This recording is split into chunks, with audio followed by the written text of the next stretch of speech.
फराज किदवई, आप देख रहे हैं इन 5 राज्यों के चुनाव से इंडिया अलायंस के लिए, आपके लिए बहुत बुरी खबर भी आ सकती है। मान लीजिए बीजेपी बंगाल जीत गई, असम जीत गई, पुदुचेरी जीत गई, और अगर तमिलनाडु में किंग मेकर बन गई या अलायंस में आके विजय के साथ सरकार बना ली, तो क्या मैसेज जाएगा? यूपी के लिए तो बहुत बुरी खबर आपके लिए आ जाएगी। फिर मानक जी, आपके पास पेन है क्या? पेन रखे हैं आप? पेन कलम है आपके पास? हाँ। पेन निकालिए। हाँ। और लिखिए एक पेपर पे। हाँ। कि वेस्ट बंगाल में टीएमसी की कम से कम 192 सीटें आएंगी और भारतीय जनता पार्टी की मैक्सिमम 97 सीटें आएंगी। अब अगर आप कहिएगा तो मैं पूरी मैथ्स आपको समझा दूंगा कि मैं ऐसा क्यों कह रहा हूं। एक काम करिए, आपके पास पेन है, मेरे पास नहीं है। आपके पास है? हाँ, मेरे पास है। और तो आप लिख दीजिए प्लेन पेपर पर, मुझे दिखा दीजिए जरा यूं स्क्रीन पे, ताकि मेरे पास रिकॉर्ड आ जाए। फिर वो कागज का पन्ना स्क्रीन पर कैद हो जाएगा। जी जी, आपका वीडियो, आपकी आवाज तो कैद हो गई, मैं चाह रहा हूं पेपर भी कैद हो जाए, क्योंकि 4 मई दूर नहीं है। 4 मई को आपको बुलाऊंगा मैं। उनको बुला लीजिए। 192 कह रहे हैं आप टीएमसी के लिए, 97 कह रहे हैं बीजेपी के लिए मैक्सिमम। ठीक है ना? 4 तारीख को इनवाइट भी कर दीजिए उनको। आपके ये लीजिए। हाँ भाई, हाँ ठीक है, ये दिखा दीजिए। इसको कैद कर लीजिए।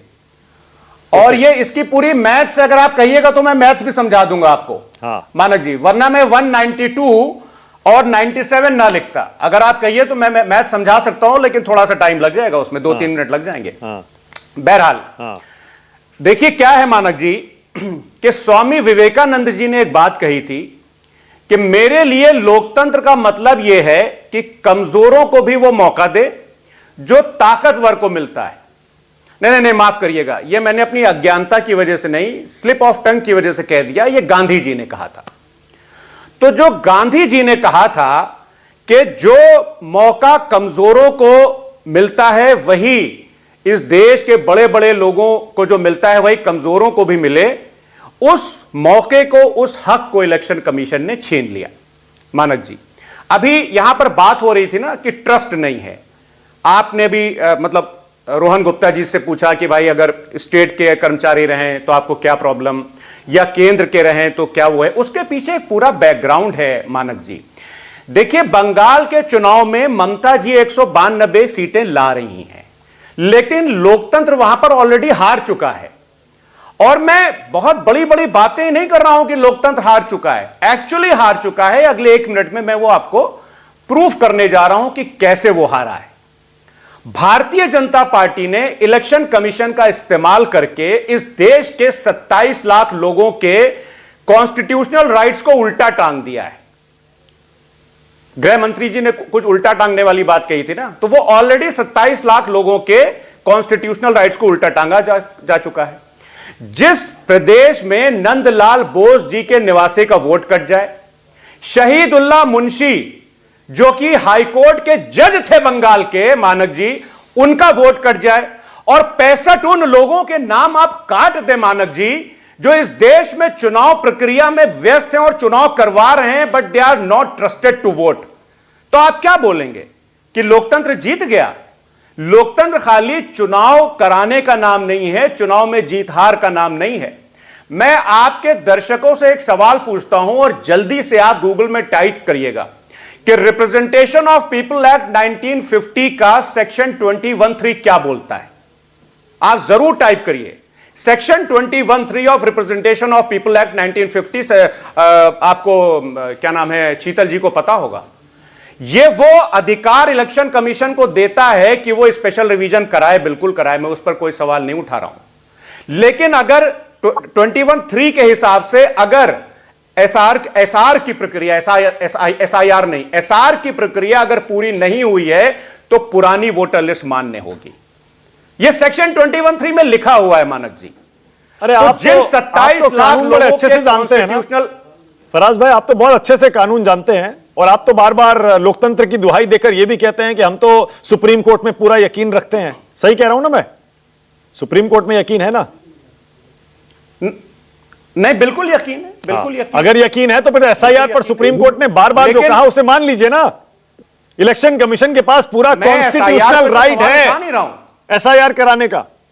मानक जी, वो तो वो तो मैं बोल रहा हूं, सेक्शन 21 ये अधिकार देता है इलेक्शन कमीशन को। हाँ। लेकिन सेक्शन 21(3) क्या बोलता है कि स्पेशल रिवीजन की अगर प्रक्रिया पूरी नहीं हुई है तो पुरानी वोटर लिस्ट मानी जाएगी। अरे तो सुप्रीम कोर्ट के आप आदेश को बोलिए, चैलेंज सुप्रीम कोर्ट में रोहन करना गुप्ता जी चाहिए, बोले टीवी कि पर नहीं। फराज representation भाई, सुप्रीम कोर्ट का ऑर्डर है, अरे मेरे ट्रिब्यूनल बनेंगे, मानक जी, एडजुडिकेशन मेरे लिए- होगा, ये सुप्रीम कोर्ट का मानक ऑर्डर जी, है।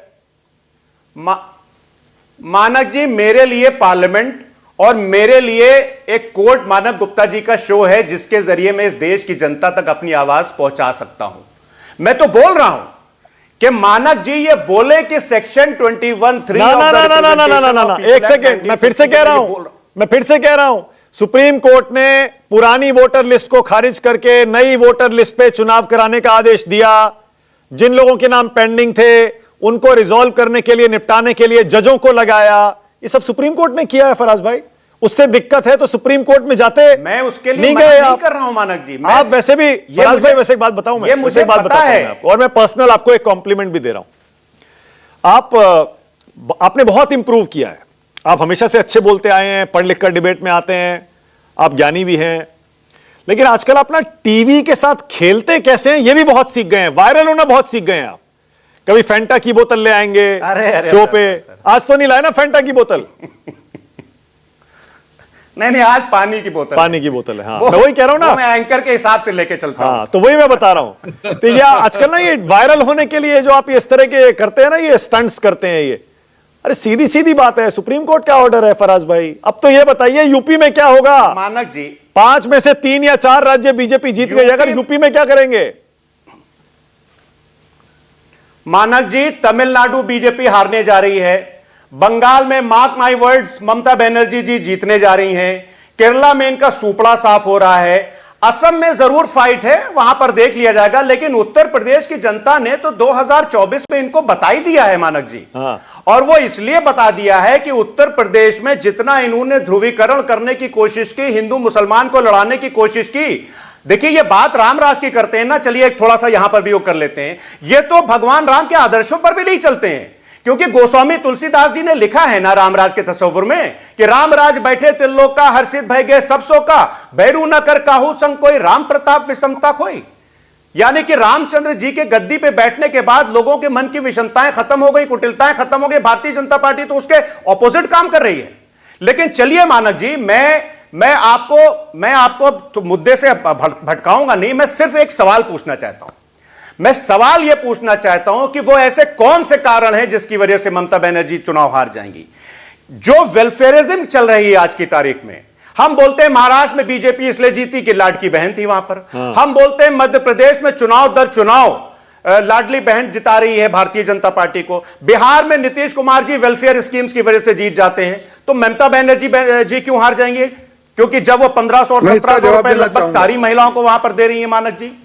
मुझे वो मैथ्स कोई समझाए ना। मुझे पता है, मुझे पता है फराज भाई मुझे पता है, क्योंकि आप बंगाल शायद गए नहीं है। ये आपका विश्लेषण भी हो सकता है यहां बैठकर, आपको पूरा हक है करने का, और ये आपके दिल की इच्छा भी है कि ममता बनर्जी किसी तरह जीत जाएं, जिससे बीजेपी को यूपी चुनाव से पहले उसके हौसले बुलंद ना हो जाएं, उसका विजय रथ फिर से ना चल पड़े, उससे मोमेंटम ना मिल जाए। मैं समझ रहा हूं, लेकिन अब जब वो फैंटा वाली बात चली ना, तो लगे हाथों में ये भी कह दूं, वो टीएमसी के कुछ नेता कहते हैं योगी जी को फैंटा की बोतल। आपको नहीं करना चाहिए फराज भाई, आपको सूट नहीं करता है ये मेरी आपको एक सलाह, ये मेरी आपको एक निजी सलाह। मैंने आदरणीय मुख्यमंत्री जी के लिए कुछ नहीं कहा। अरे अब मैं ये बिस्लेरी की बोतल रखे हुए हूं, तो अब आप कहिए कि मैं किसी को बिस्लेरी कह रहा हूं? नहीं भाई, आप बिस्लेरी पानी पिया जाता है, देखिए मैं पानी पी रहा हूं, फैंटा भी पी सकते हैं, थम्स अप भी। मेरे पास तो छाछ भी रखा है, आपके कैमरा पर्सन को मैंने पिलाया है। आप हिंदू धार्मिक ग्रंथों से श्लोक कोट करते हैं, जिसके लिए मैं आपकी तारीफ भी करता हूं, और फिर एक भगवाधारी सीएम को आप फैंटा की बोतल दिखाते हैं या उनसे उनकी तुलना करते हैं। टीएमसी कर सकती है, उनका चुनाव चल रहा है। मैंने कभी नहीं की। कमाल है, आपने टीवी पर बोतल दिखाई फैंटा की। अरे तो मैं बिस्लरी दिखा रहा हूं, तो मैं इससे किसी को कंपेयर कर रहा हूं क्या? आप बताइए। हाँ। क्या मैं बिस्लरी से किसी को कंपेयर कर रहा हूं? मेरी बहन पीला पहने बैठी हुई है, इसकी ढक्कन पीली है, तो क्या मैं अपनी बहन को कंपेयर कर रहा हूं? हाँ। यह गलत बात है मानक जी, ऐसा कुछ नहीं है। ये आपका परसेप्शन है खाली। अच्छा ठीक है, ओके। हाँ, रोहन गुप्ता कुछ कहना चाह रहे हैं, बोलिए रोहन, बोलिए, उसके बाद आ रहा हूं अनुप्रिया। ठीक है बोलिए। मानक जी, हाँ। जी जो अभी इन्होंने बात की, हर बार जब भी कुछ हो सुप्रीम कोर्ट पे सवाल उठा ले, हर बार कब तक आप करते रहेंगे? आप तो वहां पे बैठे हुए हैं और आपने बहुत अच्छा सवाल पूछा। मैं आपको कहना चाहूंगा फराज भाई, क्यों हारेंगी? आप ये समझेंगे कि किसी भी राज्य में सिर्फ महिला को 1500 3000 रुपए देने से ही महिला वोट करेगी? नहीं, बिल्कुल नहीं। वहां आरजी कर देखिए, संदेश खली देखिए, जो चीखों को दबाया गया है वहां पे नहीं भूली है जनता। दुर्गापुर के रेप कांड के बाद में सीएम ने आके ये कहा कि बच्चियों को बाहर नहीं जाने दिया। There was a serious trust loss. आप वहां माना कि 20 सेकंड 197 जो है, एक मिनट, आपका जो 197 का 1 को ऊपर लगा दीजिए और वहां से 0 हटा दीजिए। मैं आपको बता रहा हूं वहां पे बोलिए फराज भाई, बोलिए जल्दी से, 20 सेकंड बोलिए। कागज को उल्टा कर दीजिए। हाँ मानक जी, अगर आरजी कार की वजह से आदरणीय ममता बनर्जी जी चुनाव हार जाएंगी, तब फिर हाथरस और उन्नाव की वजह से उत्तर प्रदेश में भारतीय जनता पार्टी की जमानत जब्त हो केमिस्ट्री होती है। और सुनिए, ministry of social justice and empowerment की रिपोर्ट ये बोलती है कि इस देश में दलितों के ऊपर सबसे ज्यादा कहीं अत्याचार हो रहे हैं तो उत्तर प्रदेश। अनुप्रिया और संजीव झा, अनुप्रिया को लाइए पहले, जरा अनुप्रिया को लाइए।